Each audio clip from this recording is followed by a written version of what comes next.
नमस्कार मित्रांनो, जय भीम, जय शिवराय.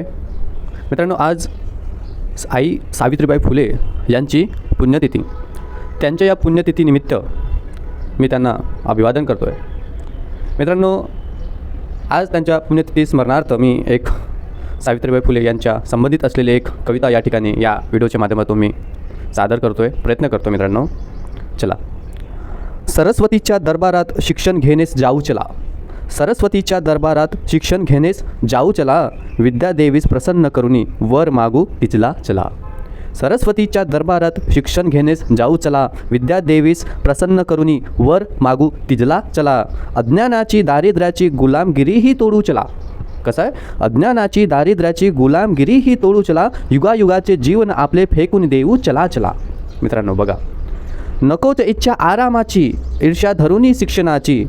नकोच इच्छा आरामाची ईर्ष्या धरुनी शिक्षणाची. संधी घ्या तुम्ही छान आजची.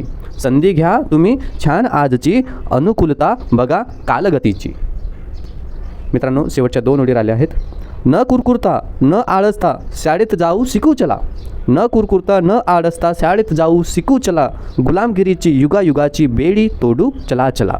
गुलामगिरीची युगायुगाची बेडी तोडू चला चला. मित्रांनो, या कवितेमध्ये जो अर्थ जो आहे, तो गांभीर्यपूर्वक जो अर्थ आहे, तो या ठिकाणी समजण्याचा प्रयत्न करा.